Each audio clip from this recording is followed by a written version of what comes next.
Well, today we are going to see if we can get this generator disconnected from this motor. This is the 310 motor that is going to go in place of the one that had a hole in her. I'd start it the way it is, but when we took this generator apart, they disconnected a bunch of stuff in there. And being that it's a fairly large generator, I don't really feel like getting tickled today. So, and I'd like to hear it run before I pull it out of here, just to make sure. Generator is pretty low hour. Looking at 329 hours on it, according to this gauge, which I have no reason to believe that it isn't correct, isn't correct. Kind of interesting here.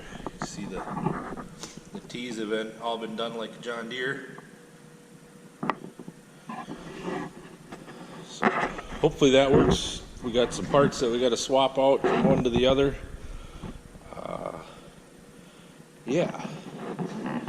Should be kind of an interesting trick here. Get her done and see if we can get this thing put back together in time to go to now. Then I have some time right now, so I'd like to at least get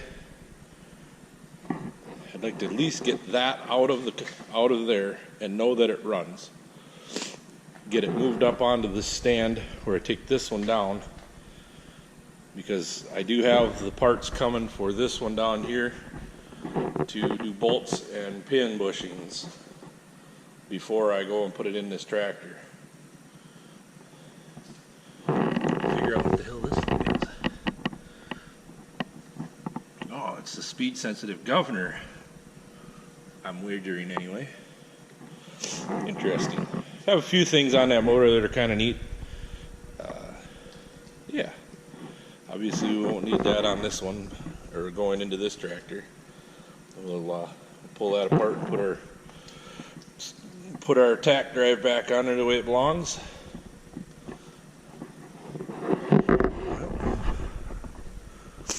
Nothing better to get at than getting at her. We'll get to it here. See what I can come up with. I'm going to pull this band off first and see if I can maybe disconnect the motor from the generator some way or another. Like if there's a bolt together flex plate or something. See what I find. Set you guys up here and not knock you over. Maybe let you come along today. There we go. See if we can keep you up there. Fuel line that's wrapped around the motor here. Just get a couple wrenches to disconnect that.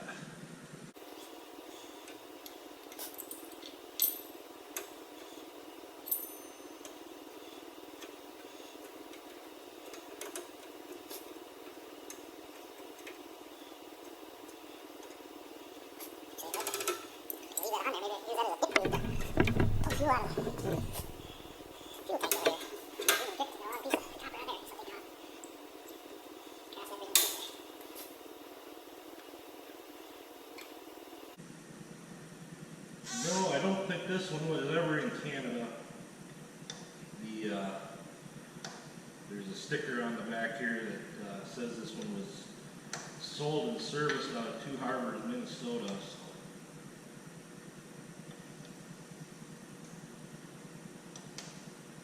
I don't think it was ever sold under the Cockshut name. It just happens to be that it's Cockshut colors. I don't know why, but it is what it is. I guess it doesn't drive me batty either way, so kind of neat, I guess. My book looks pretty simple, easy to please.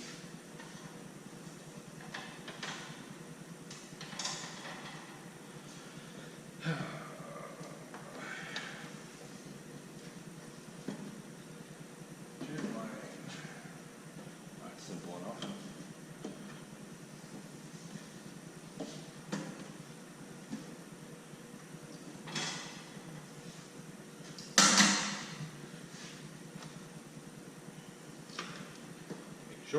that.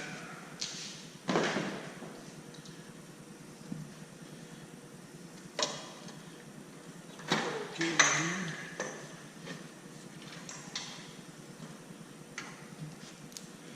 I got $50 worth of copper. Scrap it out.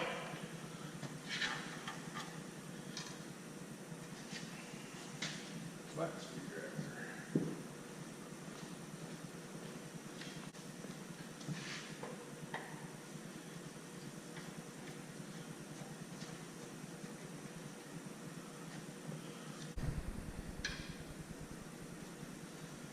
It's been taken apart. Paint popping off of it.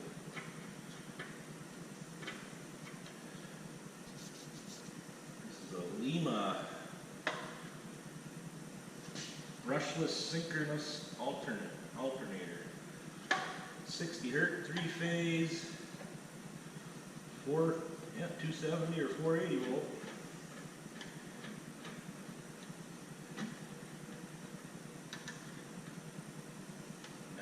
It's pretty good. Pretty good alternator there. Pretty good generator there to run.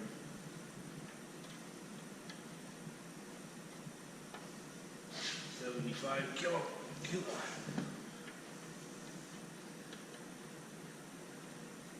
Exciter is 2.5 amps. Exciter is 2.5 amps.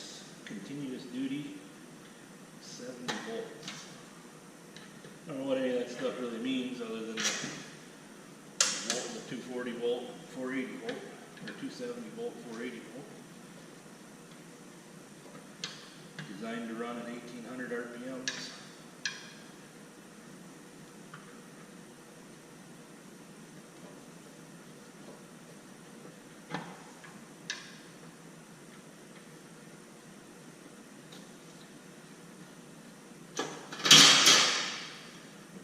Anybody that's familiar with generators, they generally have to run at a certain RPMs in order to generate the voltage that you're looking for, or generate the hertz. And USA, the hertz is 60 hertz. Europe is different. A big cooling fan in there. It's kind of cool. Be nice to run this thing before I take it all apart. I guess I never even looked to see if it turns over. Should maybe do that, huh? That'd probably be a good idea. See if we can just bar it over. Oh, yeah. She's free. Sweet. Sweet.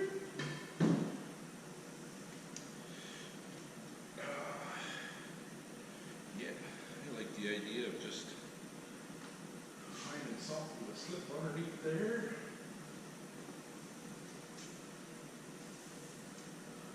Or I put a big piece of hanging wire under there. That's not the case.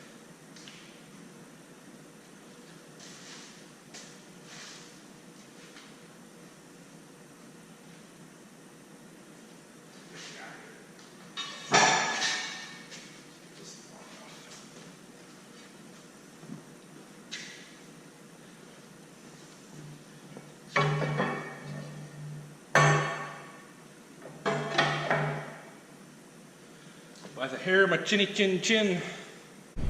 We're gonna work on pulling these bolts out right here that hold this thing together. Get you guys hung up here.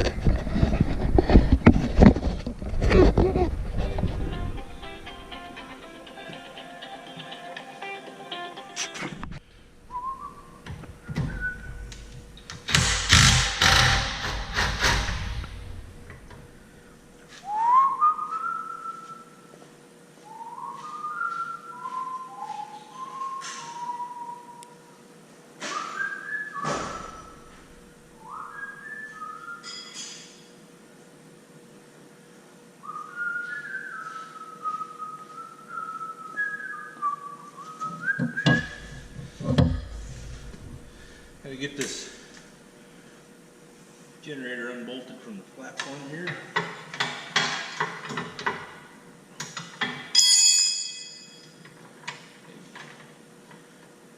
Those scenarios where things aren't in the fertilizer or aren't in the schmutz. Things move when they're supposed to.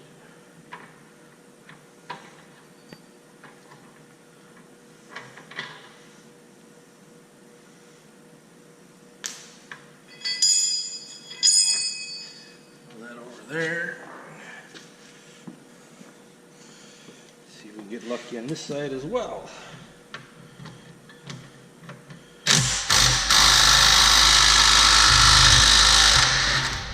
Hey, imagine that.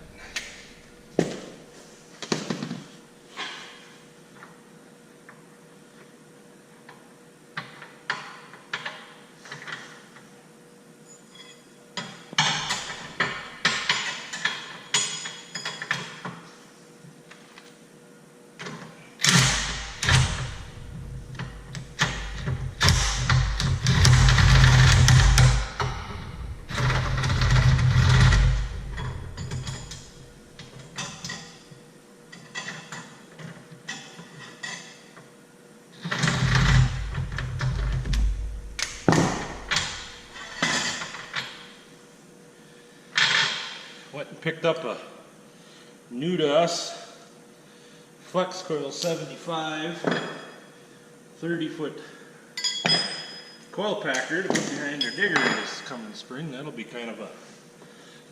a really nice addition actually. Our new finisher does such a good job that I was having problems with it making the ground too fluffy.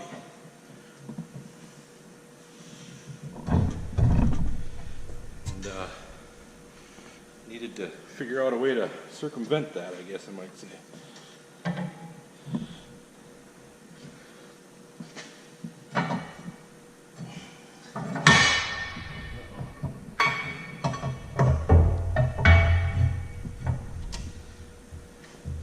Ooh, I put that in there a little bit more than that.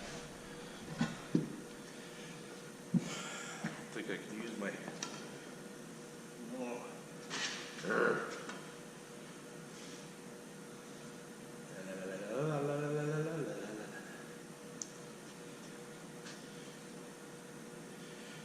one will just hold it.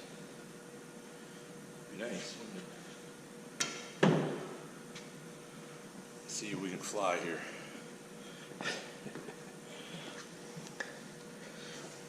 Probably get burned, but never know unless you try.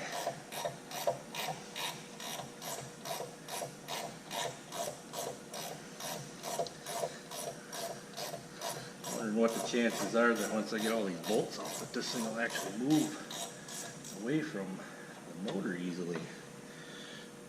I don't usually have luck like that, but I won't burn on it too bad until I get a second here. Get it all loose here and see what happens. This almost looks like a NEMA or a common bell housing, like one that would be on a 5.9 or something.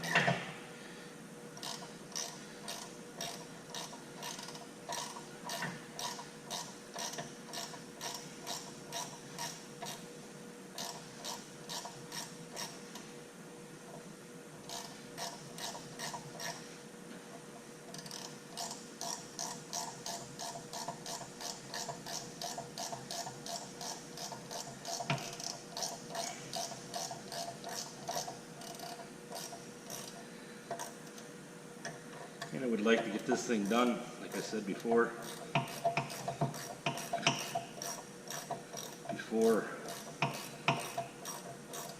Now then, it'd be nice to take this one to now then with the other three. And it'd have a 1955, an 1855, a 1755, and a 550 cock shut all at the Nowthen show. Nowthen is cock shut this year. I know the purists will be mad at me, but all I got to say is be mad at me. I don't know that there's a whole lot of love between the actual old school Cockshutt and the Oliver Cockshutt. If you're a fan of one, you may not be a fan of the other. I will say that I'm not biased either way, other than, you know, obviously having these ones and the little 550. I kind of like these guys. I'd like to have someday we'll have a 1655 and a 1555 to go with these guys. We'll just round out the fleet at some point. Wouldn't mind having a 770 Cockshutt either. They did make those. I don't know. I haven't seen any on. I'm sure somebody's got one on the YouTubers. They were a cream colored one. Cream and, well, yeah, cream and red.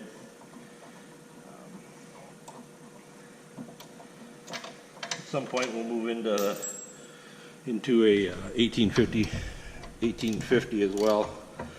We bid on one a couple weeks ago on an auction, but it was one of them auctioneers that it was online, so they wanted 10% online fees plus the tax and everything else. And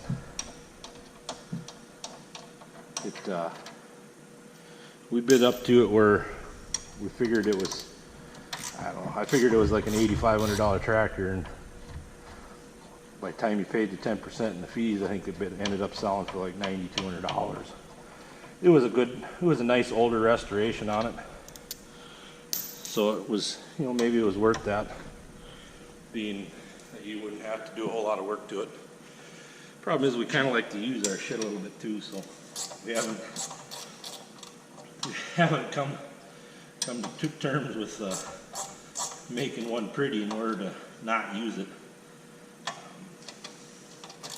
This one here probably won't ever see dirt, other than maybe if we do like a plow day or something like that, where we can throw a trailer plow behind it, or put a disc or something behind it just to go play. Do have videos up of our 1855, which is as well a really low hour machine. Very nice, straight. Took the cab off of it when we got it. It had a rear entry, goofy, I don't think it came factory that way, but it had a rear entry cab of some sort on it. And it had the platform all screwed up, and yeah, it was not pretty. Look at there. Hope this thing keeps sliding right off for me. I would love that. I better stick a bar underneath that. See if I can hold it up a little bit here while I take this last bolt out.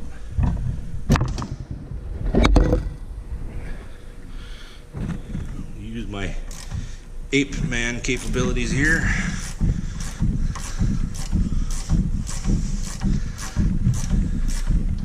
I'd be happy as a frog if she just fell right off.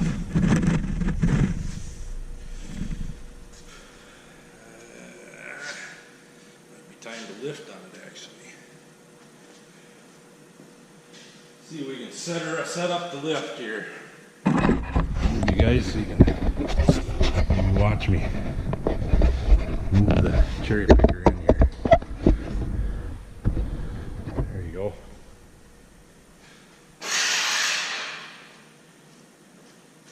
One nice thing about this shop is we can do just about anything we want to in here. I have transplanted motors, interrogators, and trucks. I've done a couple tractors. Nothing. Yeah. This cherry picker it'll pick just about anything I want to pick ever, boys. Get some crap out of the way here.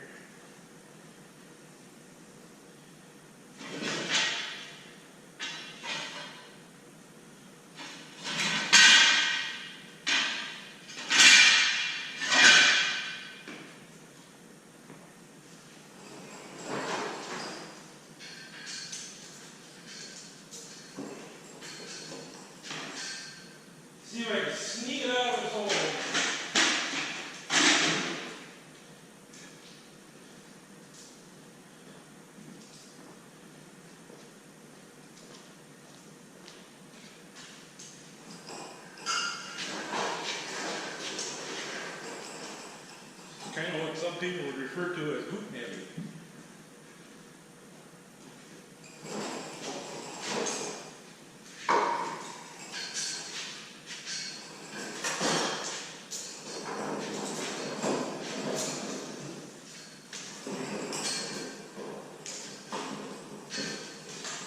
You gain a 3208 cat from this thing, no problem with the 10 transmission behind it. That's the heaviest one that I've ever done. What all we ever monkey with, or most we love monkey with around here.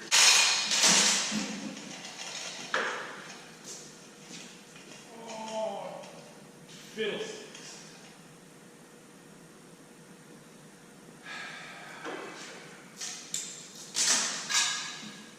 You guys have her pinned over to the one side on me. Guess I gotta go climb.